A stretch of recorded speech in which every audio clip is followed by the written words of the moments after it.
ছেলেদের কেমন মেয়ে বিয়ে করা উচিত। বিয়ের কথা উঠলেই প্রায় শুনি যে এমন একজন মেয়েকে বিয়ে করা উচিত যে জীবনে সবসময় শান্তি রেখে নিয়ে আসে।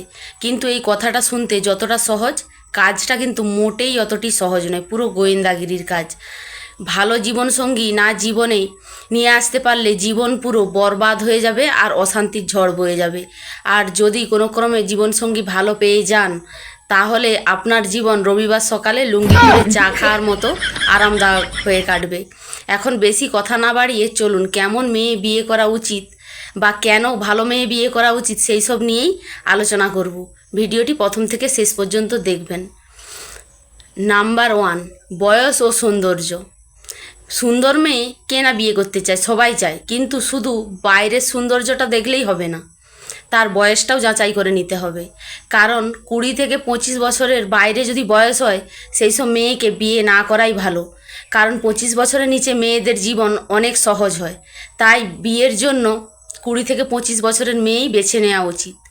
নাম্বার 2, লক্ষ্য রাখুন বাড়িতে তার বাবা কর্তা কিনা। যদি তার বাবা কর্তা না হয় তাহলে সেই বাড়িতে না ঢোকাই ভালো বিয়ের কথাবার্তার জন্যে। কারণ তার মা যদি গিন্নি হন বা কর্তা গিন্নি দুটোই হন, তার মায়ের কথায় যদি পুরো পরিবার ওঠে বসে, তাহলে সেইখান থেকে মেয়ে না নিয়ে এসেই ভালো। তার মেন্টালিটিও কিন্তু ওই রকমই হবে, সে সবসময় আপনার বাড়িতে এসে হুকুম চালানো শুরু করে দেবে, আপনাদেরকে তার কথায় ওঠাবে আর নামাবে।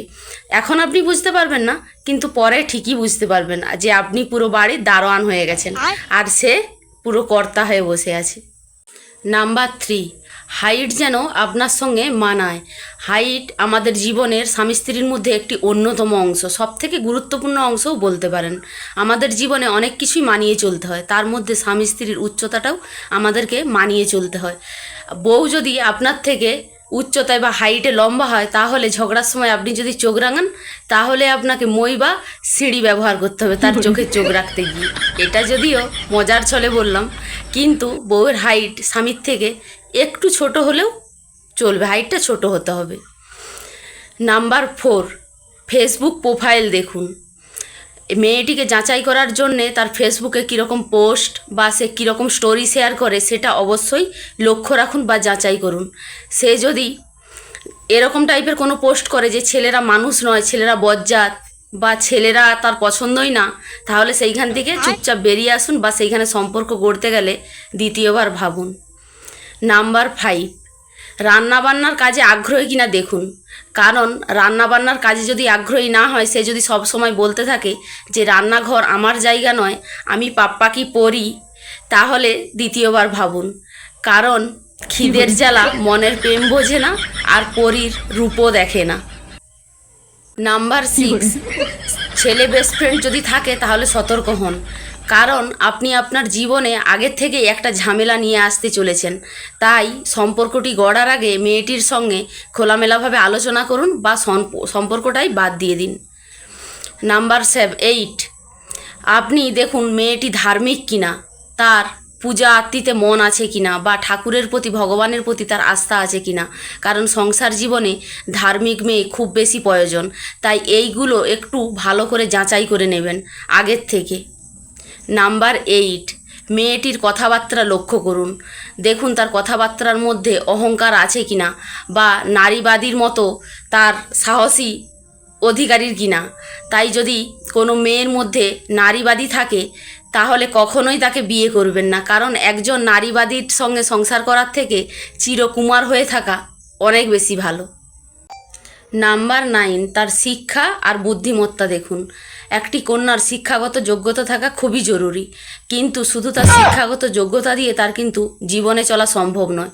তার কতটা বুদ্ধিমত্তা আছে বা সে তার বুদ্ধি দিয়ে কতটা দুঃসময়ে আপনাকে সঙ্গ দিতে পারবে সেটা অবশ্যই লক্ষ্য করুন। বা তার এমনি বুদ্ধি, সাধারণ জ্ঞান যেটাকে আমরা বলি, সেটা কতটা, সেদিকে লক্ষ্য রাখুন।